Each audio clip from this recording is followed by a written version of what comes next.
Welcome my dear students. Class 10 chapter है control and coordination हम पढ़ रहे हैं और अभी तक हम लोगों ने पढ़ा नर्वस कोऑर्डिनेशन। आज हम पढ़ेंगे chemical coordination, that is hormone system in human being. Hormones in human, हमारी बॉडी में कौन कौन से हार्मोन्स हैं हम इनके बारे में स्टडी करेंगे। और क्लास 10th में बहुत कम हार्मोन्स हैं, 5 to 6 हार्मोन्स गिवन हैं, बट हम लोग यहाँ पे कम से कम 10 ग्लैंड्स को पढ़ेंगे, 10 ग्लैंड्स की स्टडीज करेंगे। उसमें जो भी हार्मोन्स होंगे 10-20 में एक चार्ट शेयर करूँगा, उसको आप देखते रहेंगे और मैं उसको पढ़ता रहूँगा, एक्सप्लेन करता रहूँगा। ठीक है, स्टार्ट करने से पहले हार्मोन्स की स्टडी को एंडोक्राइनोलॉजी कहा जाता है। हार्मोन्स और उसकी ग्लैंड्स की टोटल स्टडी को फिजियोलॉजी, मॉर्फोलॉजी, सिंथेसिस, बायोसिंथेसिस, उसको हम एंडोक्राइनोलॉजी कहते हैं। और ग्लैंड्स, वो ग्लैंड्स जहाँ पे हार्मोन्स बनते हैं उनको आप एंडोक्राइन ग्लैंड्स कहते हो, दैट आर एंडोक्राइन ग्लैंड्स। उनको क्या कहते हो आप? Endocrine glands. एंडोक्राइन ग्लैंड्स में डक्ट नहीं होता है, इसीलिए इसको आप डक्टलेस ग्लैंड भी कह सकते हो, डक्टलेस ग्लैंड्स। तो डक्टलेस ग्लैंड्स की सबसे खास बात क्या होती है कि ये अपने सिक्रेशंस को डायरेक्टली ब्लड में ट्रांसफर कर देते हैं, पुट कर देते हैं, और फिर वो ब्लड के थ्रू इनके सिक्रेशंस या जो मैसेजेस या जो केमिकल्स जिसको कि हार्मोन कहा जाता है वो अपने टारगेट पे ट्रांसफर होता है।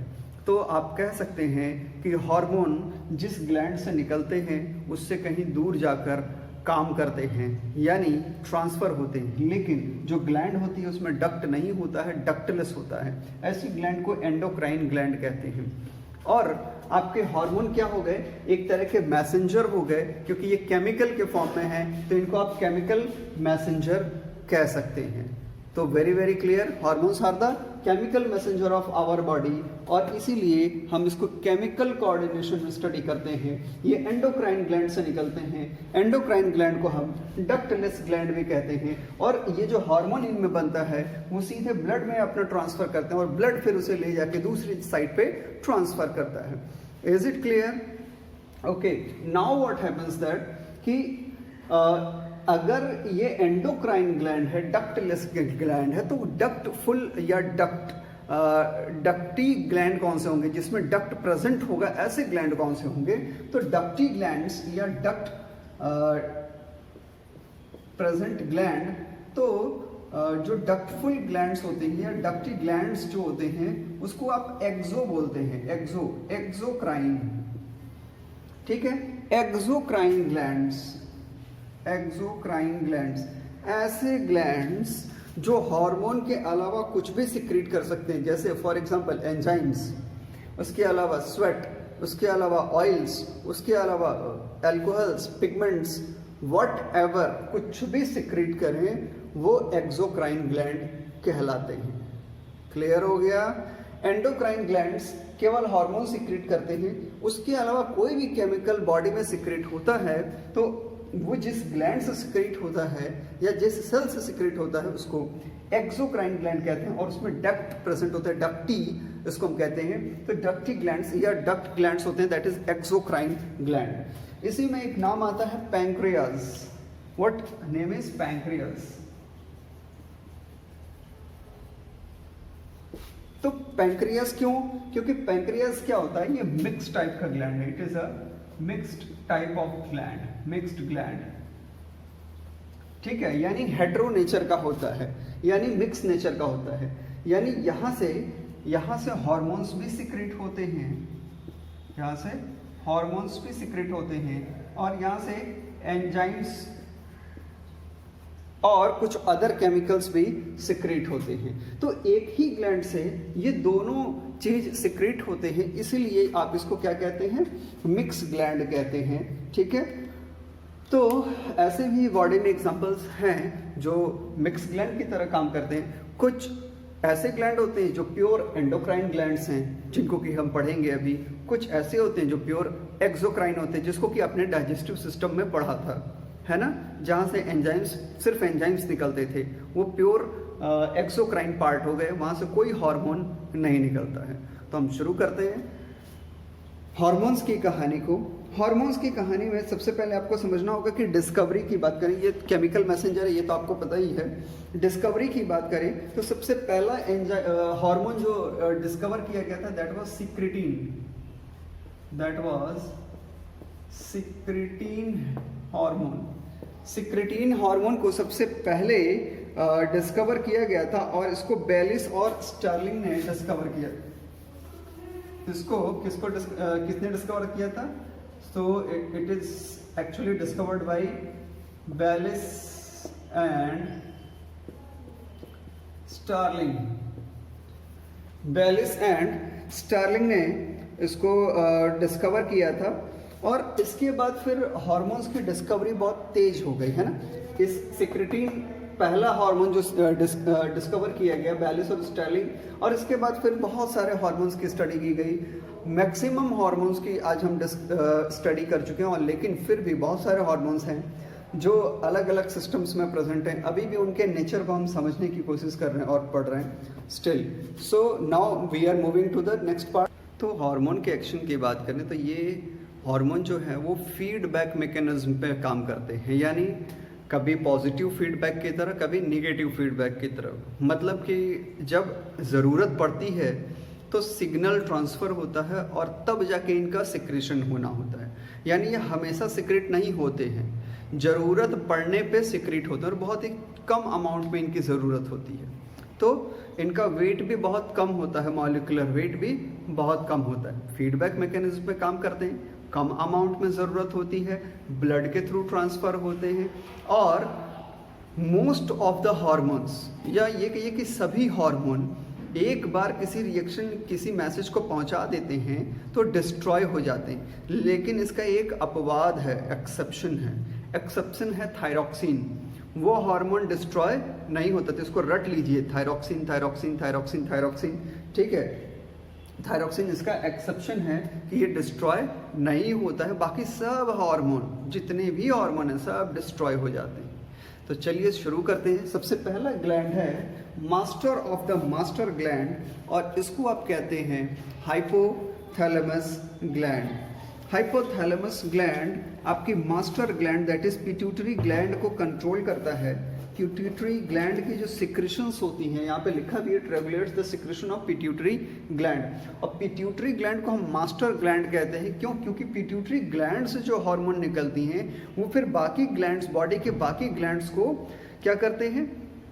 कंट्रोल करते हैं, उनके सिक्रेशन को कंट्रोल करते हैं। तो ये हो गया मास्टर ग्लैंड। अब इसके सिक्रेशन को कौन कंट्रोल कर रहा है? हाइपोथैलेमस। ये ब्रेन का पार्ट होता है, ब्रेन का जो हाइंड ब्रेन आपने पढ़ा है ना, हाइपोथैलेमस आपने वहाँ पे पढ़ा है, ठीक। तो अब ये इसके जो हार्मोन निकलते हैं वो रिलीजिंग और इनहिबिटिंग हार्मोन होते हैं, लेकिन वो किसको रोकते और प्रमोट करते हैं, रिलीज या इनहिबिट करते हैं? पिट्यूटरी ग्लैंड के सिक्रेशन को रोकते या प्रमोट करते हैं, यानी उसको कंट्रोल करते हैं। So what is this? This is masters of master endocrine gland. Now next is what? Pituitary gland. अब मैं आपको ग्लैंड लिखता भी रहूँगा और फिगर भी शेयर करूँगा। ओके, तो सेकंड है पिट्यूटरी ग्लैंड, और इसी को आप क्या कहते हैं? Master gland. This is also known as what? Master gland.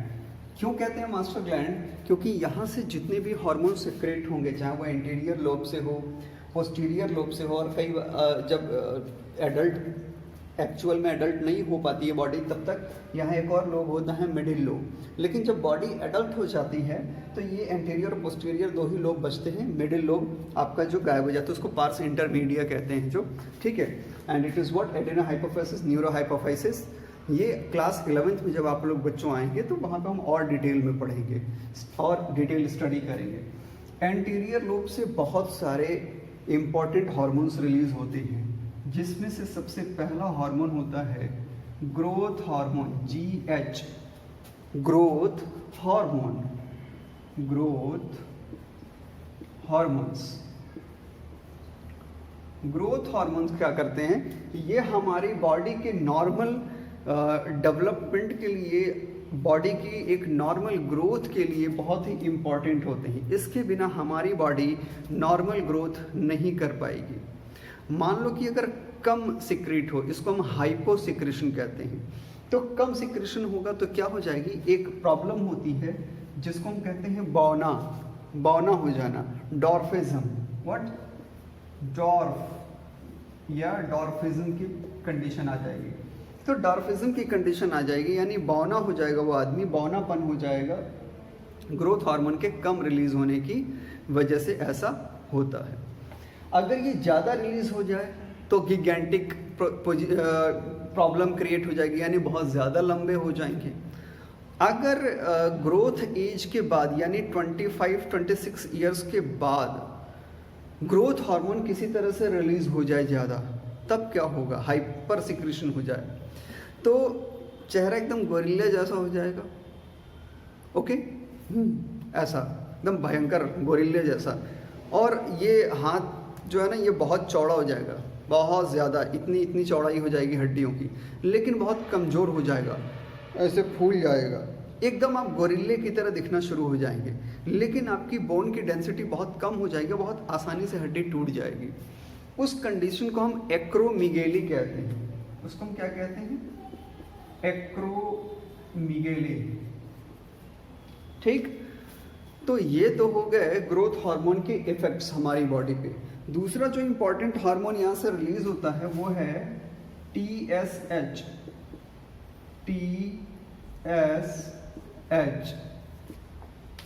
Thyroid stimulating hormone. अब देखिए ये क्या करेगा, ये थायराइड ग्लैंड को स्टिमुलेट करेगा ताकि वहाँ से जो बाकी उसके हार्मोन्स हैं वो निकलें। तो ये किसको कंट्रोल कर रहा है, थायराइड ग्लैंड को। इसीलिए ये मास्टर ग्लैंड का इसको खिताब मिला हुआ है, इसको दर्जा मिला हुआ है कि it is known as pituitary gland is also known as master gland. Next एक और यहाँ से हार्मोन रिलीज होता है, that is FSH, follicle stimulating hormones. ठीक है, फीमेल में अगर ये हार्मोन रिलीज होता है तो एग फॉर्मेशन शुरू हो जाता है। अगर मेल में शुरू होता है, ये रिलीज होता है तो आपका स्पर्मेटोजेनेसिस का प्रोसेस आगे की ओर प्रोसीड करता है। तो ये टेस्टिस या ओवरी जैसे दूसरे ग्लैंड को फिर से कंट्रोल कर रहा है, तो इसीलिए कंट्रोलिंग ग्लैंड यानी master gland, follicle stimulating hormone. फिर इसी तरह से LH, ल्यूटिनाइजिंग हार्मोन। इसी तरह से ACTH, ठीक है, यानी एड्रीनोकार्टिकोट्रोपिक हार्मोन। इसी तरह से ACTH, यहाँ से कुल 6 हार्मोन्स निकलते हैं। मिडिल लोब से एक निकलता है, लेकिन क्योंकि वो भी जब मिडिल लोब मैच्योर हो जाता है तो वो भी यहीं से निकलता है, that is melanocyte stimulating hormone MSH, जहाँ से मेलानिन पिगमेंट्स निकलते हैं, जिसकी वजह से हमारी स्किन डार्क बनी रहती है और बायोलॉजिकल क्लॉक वाला सिस्टम मेंटेन रहता है। पोस्टीरियर लोब से भी इम्पॉर्टेंट हार्मोन्स निकलते हैं और ये बहुत ही इम्पॉर्टेंट होते हैं क्योंकि ये बॉडी की सारे हार्मोन इम्पॉर्टेंट होते हैं क्योंकि ये बॉडी की पर्टिकुलर फंक्शन और फिजियोलॉजी को चेक करते हैं। पहला हार्मोन जो पोस्टीरियर लोब से निकलता है पिट्यूटरी ग्लैंड के, वो है ऑक्सीटोसिन। और जो दूसरा हार्मोन यहाँ से निकलता है दैट इज वैसोप्रेसिन।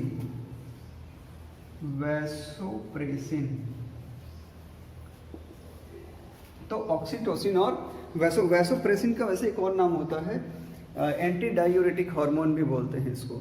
ठीक है, ऑक्सीटोसिन या वैसोप्रेसिन ये दोनों ही प्रोटीन के बने हुए हार्मोन्स होते हैं।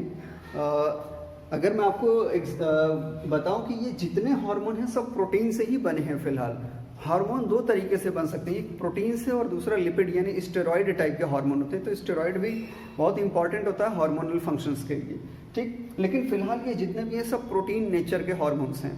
ठीक, अब इसमें जो ऑक्सीटोसिन है इसका काम होता है, अगर ह्यूमन की बॉडी में कहें तो वैसे तो कुछ खास काम नहीं है मेल के अंदर, लेकिन फीमेल में कहें तो यूटेरस के कॉन्ट्रक्शन यानी जब बेबी बर्थ होता है तो यूटेरस का कॉन्ट्रक्शन होना होता है खूब तेज तेज, तो उसमें ऑक्सीटोसिन का लेवल बढ़ता जाता है। यूटेरस कॉन्ट्रक्शन में ये ऑक्सीटोसिन आपका हेल्प करता है। इसके अलावा मिल्क फॉर्मेशन और इंजेक्शन में भी ऑक्सीटोसिन का बहुत रोल होता है, यहाँ तक कि ऑक्सीटोसिन के इंजेक्शन भी लगाए जाते हैं। जो गाय भैंस होती है उसको ऑक्सीटोसिन का इंजेक्शन लगा के उसमें से दूध निकाला जाता है ताकि ज़्यादा से ज़्यादा मिल्क प्रोड्यूस हो। तो ऑक्सीटोसिन मिल्क प्रोड्यूसिंग या मिल्क इजेक्टिंग हार्मोन की तरह भी लिया जाता है। Next is vasopressin. वैसोप्रेसिन का जो मेन फंक्शन है, वैसे तो ये ब्लड कैपिलरीज को सिकोड़ देता है, कंस्ट्रिक्ट कर देता है, लेकिन इसका बेस्ट नोन फंक्शन जो है वो किडनी पे है। किडनी पे जो आप लोगों ने नेफ्रॉन का स्ट्रक्चर देखा होगा, उसमें DCT डिजिटल कॉन्वोल्यूटेड ट्यूब्यूल जो कि कॉमन कलेक्टिंग डक्ट के पास होता है, वहाँ पे ये जाके एक्ट करता है और वाटर का एब्जॉर्प्शन कराता है, यानी रीएब्जॉर्प्शन ऑफ वाटर, जिससे कि हमारी बॉडी से वाटर लॉस कम से कम हो। ठीक, यानी ये हार्मोन हमारे लिए बहुत इंपॉर्टेंट है फिलहाल के लिए कि लाइफ सेविंग टाइप का हार्मोन हो गया। क्यों? क्योंकि अगर ये ज़्यादा सीक्रेट होगा तो पूरा का पूरा वाटर एब्जॉर्ब हो जाएगा, तो हमें किडनी स्टोन हो सकता है, यानी इसका बैलेंस तरीके से निकलना बहुत ज़रूरी है। और अगर कम सीक्रेट होगा तो पूरी बॉडी से पानी निकल जाएगी और हम मर जाएंगे। मैं आपको बता दूं कि अगर ये कम सीक्रेट होगा, इसका एक और नाम है ADH, एंटी डायूरेटिक हार्मोन। ठीक है, तो वैसोप्रेसिन या एंटी डायूरेटिक हार्मोन अगर कम सीक्रेट होता है तो जितनी भी वाटर हमारी किडनी फिल्टर करती है सब बॉडी से बाहर निकल जाएगा और हम ज़्यादा से ज़्यादा 4 से 5 घंटे में मर जाएंगे, हमें पता भी नहीं चलेगा। बस हमें लगेगा कि हमें यूरिनेशन बहुत ज़्यादा हो रही है, हमें टॉयलेट बहुत ज़्यादा आ रहा है, बस हमको लगेगा कि अचानक से ये प्रॉब्लम हो गया बॉडी में। लेकिन अचानक से नहीं, वो पीछे के बहुत सारे फैक्टर्स होंगे जिसकी वजह से ये बैलेंस गड़बड़ हो गया और बहुत ज़्यादा ये क्या बोलते हैं, बहुत कम सीक्रेट हुआ, जिसकी वजह से वाटर पूरी तरह से लॉस हो जाएगा। उसको हम डायबिटीज़ कहते हैं, उस कंडीशन को हम क्या कहते हैं, डायबिटीज़। लेकिन उस डायबिटीज़ का नाम होता है डायबिटीज़ इंसिपिडस।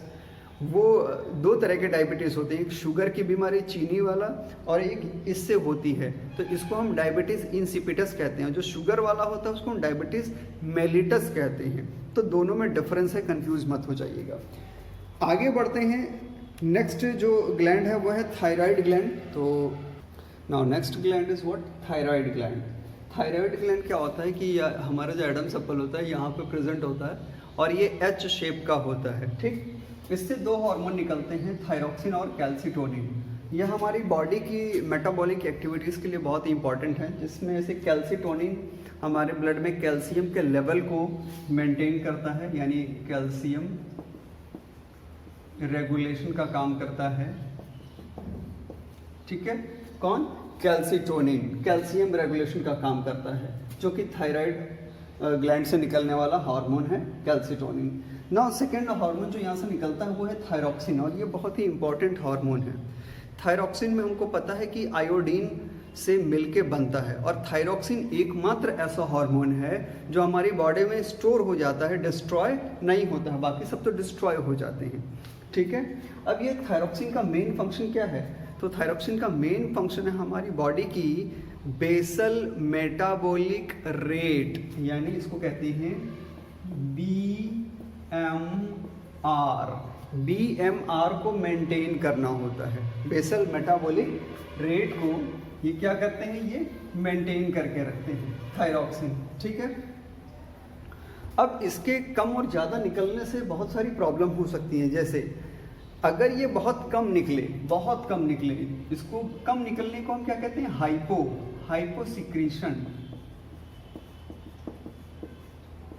किसी भी कोई भी हार्मोन अगर कम निकले तो उसको कहेंगे हाइपोसिक्रीशन, ज़्यादा निकलेगा तो कहेंगे हाइपरसिक्रीशन। कम निकलेगा तो हाइपोसिक्रीशन, ज़्यादा निकलेगा तो हाइपरसिक्रीशन। तो जब ये कम निकलता है तो एक प्रॉब्लम होती है, बौनापन हो जाता है। जैसे ग्रोथ हार्मोन कम निकलता है तो बौना हो जाता है, यहाँ भी बौना हो जाता है इंसान, लेकिन साथ में बुद्धि भी कम हो जाती है।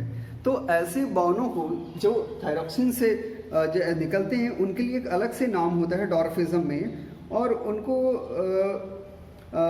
क्रिटिनिज्म का नाम दिया जाता है। नॉर्मली ऐसे बौनों को क्रिटिनिज्म कहा जाता है, क्रिटिनिक।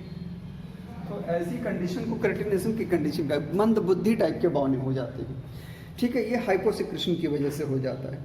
इसके अलावा एडल्ट्स में हाइपोसिक्रेशन की वजह से मिक्सोडीमा नाम की एक प्रॉब्लम क्रिएट होती है, एक और डिजीज हो जाती है मिक्सोडीमा।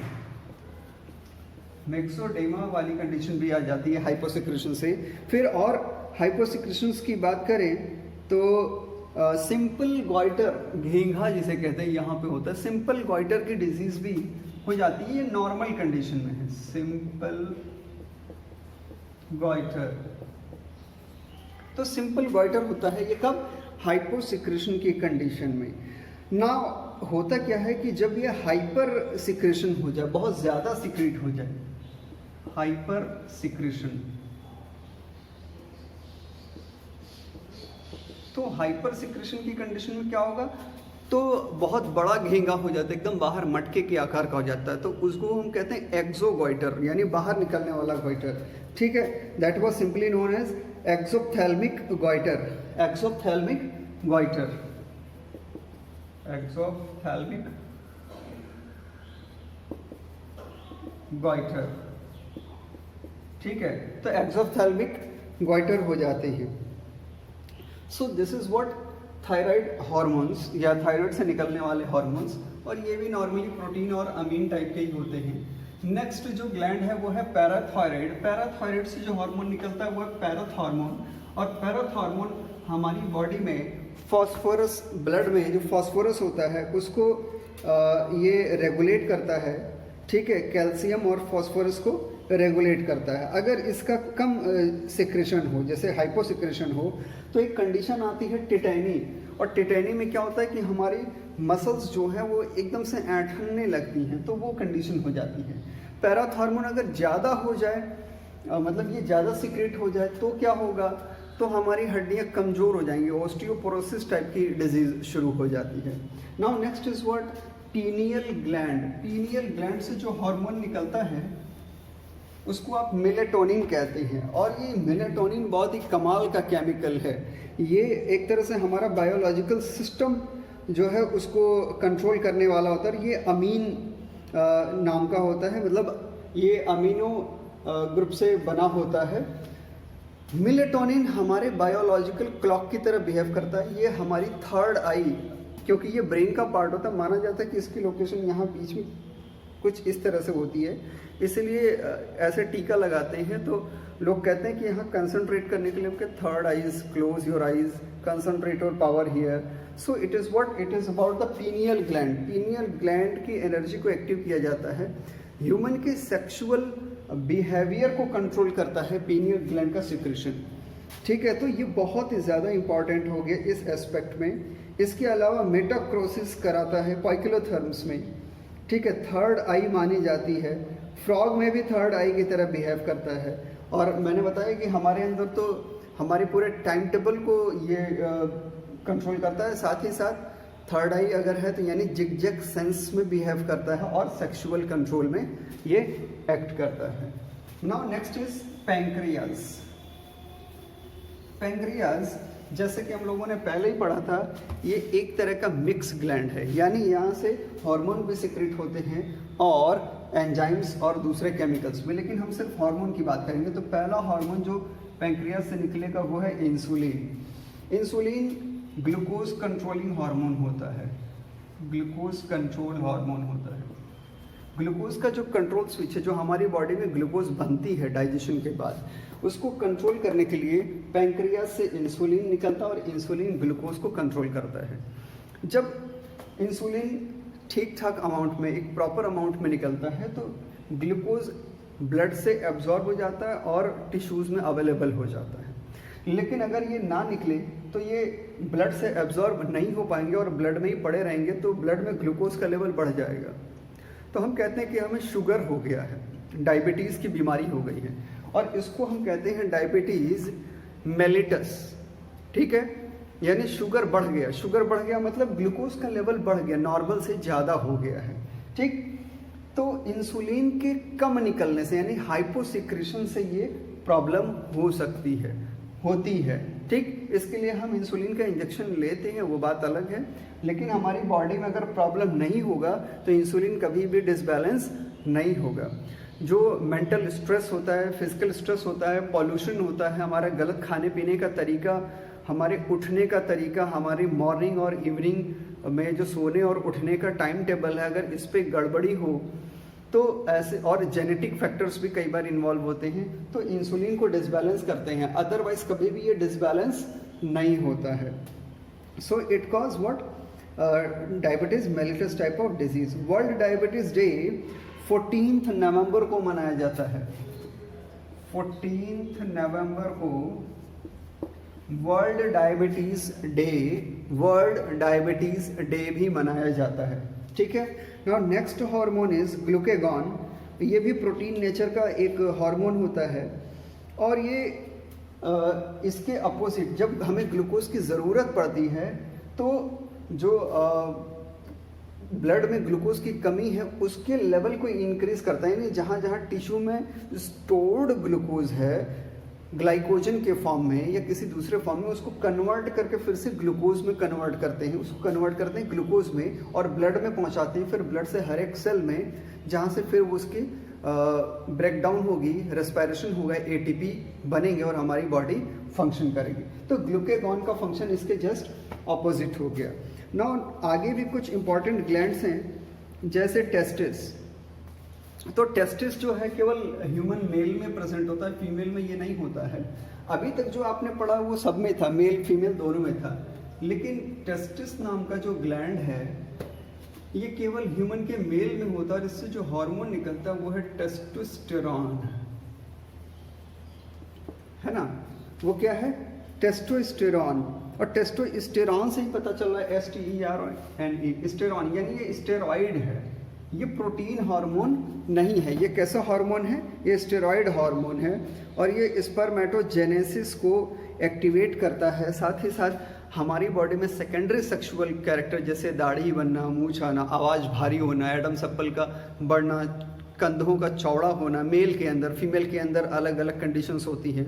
वीडियोस पड़े हुए हैं, आप देख सकते हैं पीछे जाके। ओके, तो टेस्टिस से टेस्टोस्टेरॉन सिक्रेट होता है, जिससे स्पर्मेटोजेनेसिस और सेकेंडरी सेक्सुअल कैरेक्टर्स मेल के अंदर कंट्रोल होते हैं। Next ovaries. नेक्स्ट जो ग्लैंड है वो है ओवरीज। ओवरीज जो है ये सिर्फ और सिर्फ ह्यूमन फीमेल में होते हैं, मेल में प्रेजेंट नहीं होते हैं। और यहाँ से जो हार्मोन सिक्रेट होते हैं वो है estrogen, these are what, estrogen and progesterone.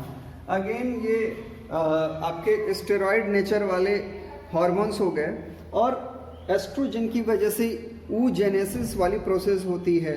और प्रोजेस्टेरॉन की बात करें तो जैसे कि यहाँ पे सेकेंडरी सेक्सुअल कैरेक्टर्स को डेवलप कर रहा था ह्यूमन के मेल में, ह्यूमन के फीमेल में सेकेंडरी सेक्सुअल कैरेक्टर को ये डेवलप कराने में इनका रोल होता है।